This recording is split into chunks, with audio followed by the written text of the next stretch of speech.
نہیں، میرے ساتھ اتنا بڑا دھوکہ نہیں ہو سکتا۔ وہ دونوں ہاتھوں سے سر پکڑے بیٹھی اب تک بے یقینی کی کیفیت میں تھی۔ اس کے کہے لفظوں کی گونج اب بھی کانوں میں سن رہی تھی۔ وہ میرے ساتھ دھوکہ کر ہی نہیں سکتا۔ آخر میں وہ جو اس وقت سے ایک ہی جگہ پر ساکت بیٹھی تھی تڑپ کر اٹھی، خود کو یقین دلاتے ہوئے بے ساختہ زبان لڑکھڑائی۔ وہ بے دم سی واپس اپنی جگہ پر بیٹھ گئی۔ لیکن وہ ایک ہی تو ہے جو میرے ساتھ دھوکہ کر سکتا ہے۔ دل کو ہوش فہمی سے نکالنے میں بس چند ہی پل لگے تھے۔ کتنی آسانی سے بیوقوف بن گئی میں۔ اس کی اصلیت جان کر بھی اس کی باتوں میں آ گئی۔ مائی گاڈ، میں اتنی احمق، اتنی کم عقل کس طرح ہو سکتی ہوں؟ کتنی آسانی سے اس نے مجھ سے بدلہ لیا اور اس بار میں اس کا دل اپنے بال نوچنے کو چاہا۔ واقعی اس نے سب کچھ اپنی رضامندی سے ہی تو کیا تھا۔ کوئی جبر، کوئی دباؤ نہ تھا۔ وہ بہت آسانی سے وہ سب کچھ کرتی چلی گئی جو وہ اس سے کہتا رہا۔ اس کی ہر بات پہ آنکھ بند کر کے یقین کرتی رہی۔ پھر اب کس لیے اپنے کیے پر پچھتا رہی تھی؟ تو پھر آج کے بعد زندگی میں پچھتاوے کے سوا باقی کچھ تھا ہی نہیں۔ کمرے میں اس وقت الارم کی آواز گونج رہی تھی۔ الارم کیا، آواز اتنی اونچی تھی کہ کان پڑی آواز کا سننا بھی مشکل تھا، لیکن یہ اسی کا حوصلہ تھا جو اتنی پرسکون نیند سو رہا تھا۔ ورنہ خیر سے اس کمرے میں بجتے الارم کی آواز سے تو پڑوسی تک جاگ جاتے تھے۔ وہ جتنی گہری نیند سوتا، جاگنے کے بعد اتنا ہی چست اور بشاشت نظر آتا۔ سبھی حیران ہوتے تھے۔ سامنے رکھے ڈرنکس ٹیبل کے آئینے میں اپنا عکس دیکھتے ہوئے بے اختیار انگلیوں سے اپنے بال سنوارے اور اپنے اسٹڈی ٹیبل کی طرف بڑھا، جہاں کل رات دیر تک کام کرنے کی وجہ سے بہت سے کاغذ اور کتابیں رکھی تھیں۔ میز پہ انہی کاغذات کے درمیان سفید کاغذوں کا ایک دستہ الگ رکھا تھا جو دوسرے کاغذات کی نسبت ترتیب میں تھا۔ اس نے ہاتھ بڑھا کر ان کاغذات کو اٹھایا اور ایک ایک ورق پلٹنے لگا۔ بے اختیار اس کے لبوں پہ ایک اطمینان بھری مسکراہٹ نمودار ہوئی۔ اس میں اس کی پچھلی ایک ہفتے کی محنت تھی۔ ہلکی سی سیٹی بجاتے ہوئے اس نے کاغذات اپنی فائل میں احتیاط سے رکھ دیے اور خود باتھ روم میں جا گھسا۔ دل ہی دل میں اس پر 1000 بار لعنت بیچی اور پھر اپنے ہاتھ میں پکڑا کاغذ میز پر رکھ کر جلدی سے اس کی فائل کھول کر اس کے رکھے کاغذوں کا دستہ نکال لیا جس پہ جلی حروف سے اس کا نام لکھا تھا۔ نہایت احتیاط سے الگ کر کے ٹائٹل کور کو اپنے ساتھ لائے کاغذوں کے دستے پہ لگا کر انہیں اسٹیبل کر کے اس کی فائل میں بالکل اسی طرح واپس رکھ دیا جیسے وہ چھوڑ کر گیا تھا۔ اس کارروائی کے بعد اس نے فائل میں رکھے اس کے پرنٹ شدہ کاغذات کو اٹھایا اور خاموشی سے باہر نکل گئی۔ دروازہ بند کرتے ہوئے اس نے ایک بار پھر اس بات کی تسلی کی تھی کہ اسے کسی نے بھی نہیں دیکھا ہے۔ چچی جلدی سے ناشتہ لے آئیے، آج ہمیں جلدی پہنچنا ہے۔ لاؤنج میں لگے گھڑیال نے 7:30 بجائے اور ارحم اپنے گیلے بالوں کو سنوارتا فائل اور گاڑی کی چابی ہاتھ میں تھامے داخل ہوا۔ مسکرا کر سلام کرتے ہوئے اس نے ناشتے کے لیے آواز لگائی۔ ڈرائنگ ٹیبل پہ پہلے ہی امیر اور شاہان بیٹھے ناشتہ کر رہے تھے۔ عطیہ بیٹے اور بابی کو ناشتہ دے کر اب اس کی منتظر تھی۔ صبح کے ناشتے کی ذمہ داری ان کی تھی جبکہ دوپہر کا انتظام صفیہ بیگم کے ذمہ تھا۔ البتہ رات میں ان دونوں کے ساتھ دونوں لڑکیاں بھی مدد کرتی تھیں۔ یہ سالے نہیں آئی اب تک، ہر روز اس کی وجہ سے دیر ہوتی ہے۔ ابھی ناشتے میں 10 گھنٹے لگائے گی۔ جاؤ اسے بلا کر لاؤ، پھر ہمیں نکلنا ہے۔ ڈرائنگ ٹیبل پر اس کی غیر موجودگی کو محسوس کرتے ہوئے وہ بڑبڑایا اور صبح کے اخبار پہ نظر ڈالتے ہوئے بہن کو اسے بلانے کا حکم دیا۔ وہ اٹھنے کے بجائے سر جھکائے ناشتہ کرتی رہی۔ سالے تو آج اپنی دوست کے ساتھ چلی گئی یونیورسٹی، کہہ رہی تھی جلدی پہنچنا ہے، اسے اسائنمنٹ جمع کروانا ہے۔ چچی نے اس کی پلیٹ اور چائے کا مگ میز پہ رکھتے ہوئے اس سے مطلع کیا۔ ہاں لیکن اسائنمنٹ تو ہم کو بھی جمع کروانا تھا۔ اخبار لپیٹ کر میز پہ واپس رکھتے ہوئے اس نے حیرت سے اپنی کلائی پہ گھڑی کو دیکھا۔ چلو تم لوگ گاڑی میں بیٹھو، میں بس آ رہا ہوں۔ ارحم نے ناشتے کی پلیٹ ہاتھ سے پرے کی اور اپنی فائل اٹھا کر ان دونوں کے پیچھے ہی چل دیا۔ اس کی بھوک ایک دم غائب ہو گئی تھی۔ یاور علی خان صاحب نے دونوں بیٹوں کی تربیت اس نہج پر کی تھی کہ دونوں کے درمیان محبت اور خلوص شامل تھے۔ یہی وجہ تھی کہ برسوں سے نہ صرف کاروبار مشترکہ تھا بلکہ گھر میں بھی دونوں خاندان اتفاق سے رہتے، ایک دوسرے پہ انحصار کرتے تھے اور ایک دوسرے کی ضروریات کا خیال رکھتے تھے۔ گھر میں قائم امن اور سکون کی فضا کی پورے خاندان میں مثال دی جاتی تھی۔ البتہ ارحم اور سالے اس پیمانے پہ پورے نہ اترے۔ ان پہ یہ ستم شروع سے ایک ہی اسکول، کالج اور یونیورسٹی میں پڑھتے تھے۔ یہی وجہ تھی کہ دونوں میں کبھی بھی نہیں بنی۔ ارحم کی تعریف سن سن کر صالح کو ارحم سے خواہ مخواہ کی چڑ ہو گئی تھی، جو بڑھتے بڑھتے یہاں تک پہنچ گئی کہ گھر میں سب لوگ ان کی روز روز کی نوک جھونک کے اس قدر عادی ہو گئے تھے کہ اب کوئی سرے سے پرواہ ہی نہیں کرتا تھا، بلکہ جس دن ان میں جنگ و جدل نہ ہو سب کو پریشانی لاحق ہو جاتی۔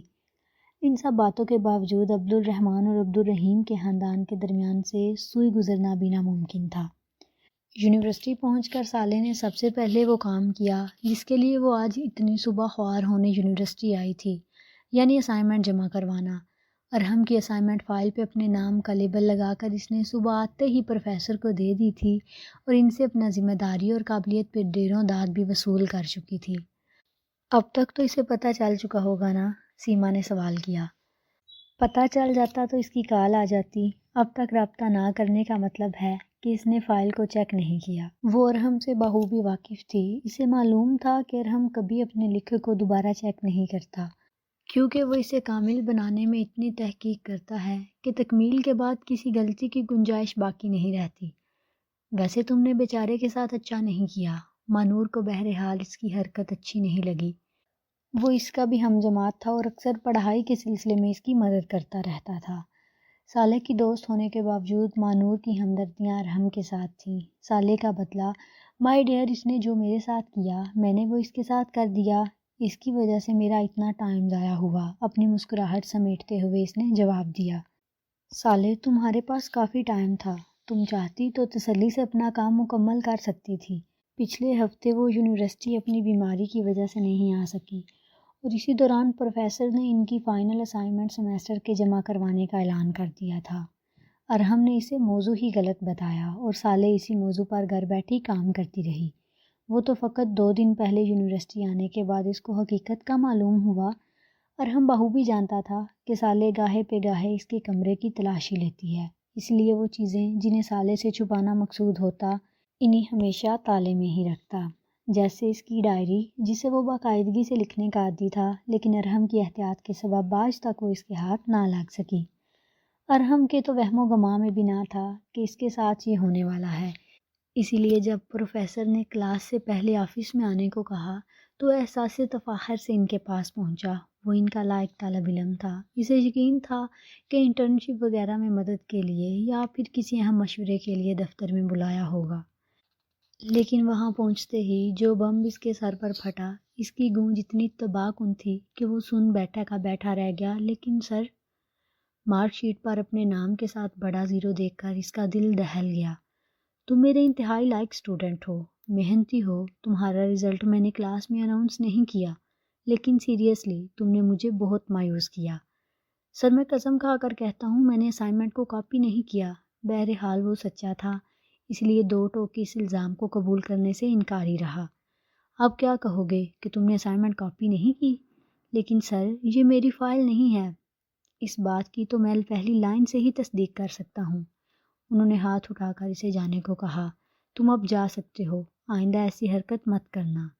یہ لاسٹ سیمیسٹر ہے اور تمہارے لیے بہت اہم۔ کوشش کرو کہ سنجیدگی برقرار رکھو، ورنہ تمہیں نقصان ہوگا۔ جی سر۔ وہ اچانک دروازے کی طرف بڑھتے رک گیا۔ سر، کیا صالح کا اسائنمنٹ دیکھ سکتا ہوں؟ اگر صالح اس کی اجازت دے تو۔ وہ اچھی طرح جانتے تھے کہ یہ دونوں کزن ہیں، اس کے باوجود کسی اور کی اسائنمنٹ کی فائل دکھانا انہیں درست نہیں لگا، اسی لیے صاف منع کر دیا۔ سر، اس کے کتنے مارکس ہیں؟ 19۔ جواب سرفر آیا۔ ارحم کے پاس اب شک کی کوئی گنجائش نہیں تھی کہ یہ جو سب کچھ ہوا ہے اس کے پیچھے کوئی اور نہیں بلکہ صالح ہے۔ مٹر پلاؤ کے مٹر چھیلتی صفیہ بیگم اپنی دیورانی عطیہ بیگم کے سامنے بیٹھی لاابلی طبیعت سے پریشان تھی۔ اسی وقت میں صفیہ بیگم کے بڑے بھائی کا امریکہ سے فون آ گیا، جو کہ اپنے بچوں کی نااہلی کا رونا رو رہے تھے۔ آخر کمال کو ایک ترکیب سوجی کہ کیوں نہ اپنی بہن کے آگے رشتہ ڈال دیا جائے۔ صالح کے لیے انہوں نے اپنے بیٹے شمیم کا رشتہ دیا، جبکہ اپنی چھوٹی بیٹی ممتاز کے لیے بانجی ارحم کو داماد بنانے کی خواہش کا اظہار کر دیا۔ اندھا کیا چاہے دونوں آنکھیں۔ صفیہ اور عطیہ کو کمال کی باتیں بہت اچھی لگیں اور انہوں نے فیصلہ کر لیا کہ یہ بات ہم اپنے مردوں کے سامنے رکھیں گے۔ کوئی بھی اس بات کے لیے انکاری نہ تھا، سبھی کو یہ رشتے بہت معقول لگے، اور ادھر کمال نے پاکستان آنے کی تیاری پکڑ لی۔ گھر میں اچانک خوشی اور ہنگامہ سار اٹھانے لگا۔ ارحم کے کمرے میں سالے دوڑی چلی آئی کہ شمیم بلا کیسے کسی مرد کا نام ہو سکتا ہے؟ تمہیں نام سے کیا ہے؟ وہ تو خود اپنا سر گھٹنوں میں دیے پریشان بیٹھا تھا، کیونکہ کل سے اسے اس کی ماں نے شیروانی سلوانے کا حکم دے دیا تھا۔ کس طرح اسے میرے دل کی کسی بات کا کوئی اثر ہی نہیں، اس لیے اسے کہنے لگا کہ تم فوراً یہاں سے چلی جاؤ۔ ادھر ارحم نے شمیم کو فون کیا اور کہا یار یہ شادیاں نہیں ہو سکتی۔ شمیم نے مشکوک نگاہوں سے اپنے اسمارٹ فون کو دیکھا۔ تم اچھی طرح جانتے ہو تو پھر میرے ساتھ یہ ظلم مت کرو، میں یہ شادی ہرگز نہیں کر سکتا۔ میرے سوچنے سمجھنے کی تمام صلاحیت سلب ہو چکی ہے۔ شمیم اسے سوچتے ہوئے ایک ترکیب بتانے لگا۔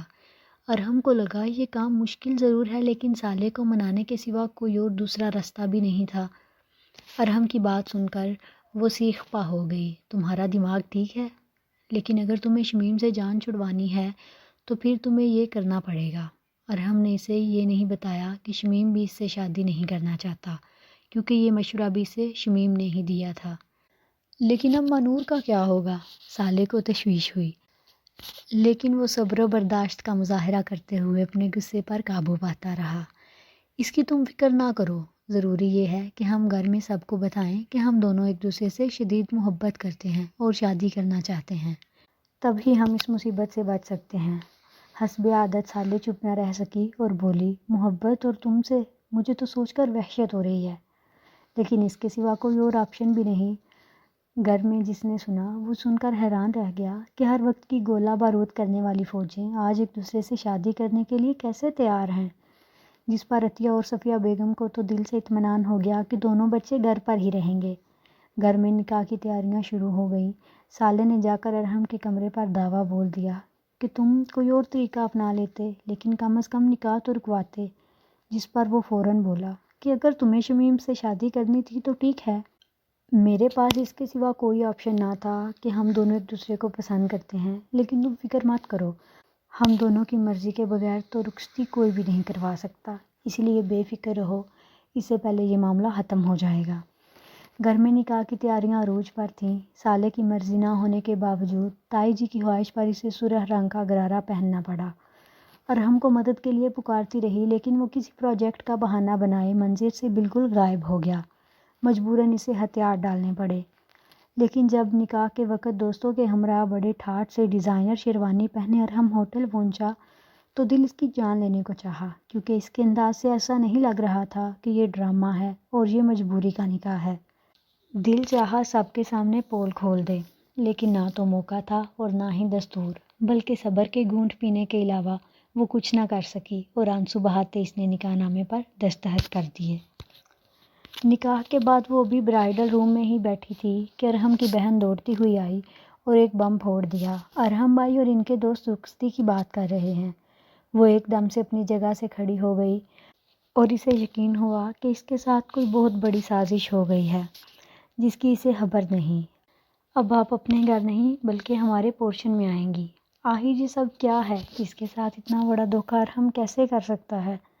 گھر میں کسی کے پاس اس کا احتجاج سننے کے لیے وقت نہ تھا۔ اسے خوبصورتی سے سجی اسٹیج پر بٹھا دیا گیا۔